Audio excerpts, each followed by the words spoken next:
Утром во время ежедневной уборки волонтеры увидели, что на их территории валяется какой-то мешок. Они подумали, что это мусорный пакет со всяким хламом. Видимо, его накануне забыли убрать. Однако решили все же в пакет заглянуть. И что же, их там ждал живой сюрприз. От этого даже бывалые защитники животных испытали ужас. В этом пакетике тихо мирно сидел малюсенький песик.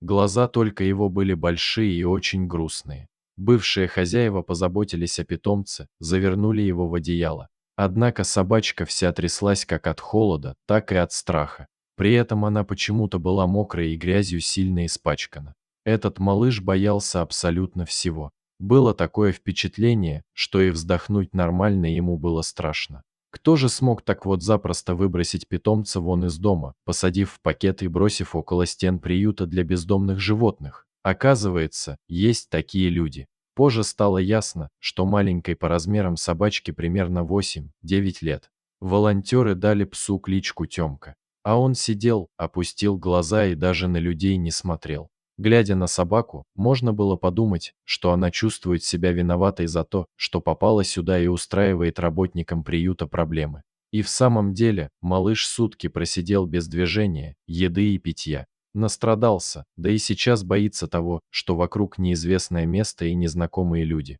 Но утром следующего дня Тёма начал отходить от своего шока и даже чуть поел.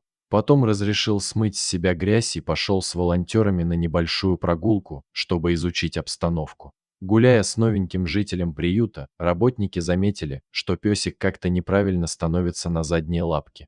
Еще он не может подпрыгивать нормально. Хотя все это не доставляло ему никаких неудобств. Позже врачи поняли, что у собаки от рождения чуть деформированы лапы. Но в целом она была здорова. Остается загадкой-то, почему же хозяева решились отказать собачке в своем доме. Также специалисты отметили, что новенький сильно волнуется. И это понятно, ведь он всю жизнь находился в домашней обстановке. А тут, где вокруг много новых людей и животных, ему было неуютно, тревожно. Но Тёме повезло, он довольно скоро понравился новым хозяевам. И они отвезли пса к себе домой. Теперь песика кличут Джо.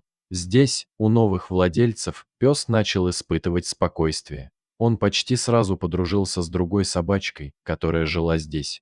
Да и в целом забыл, что такое тревога, неуверенность.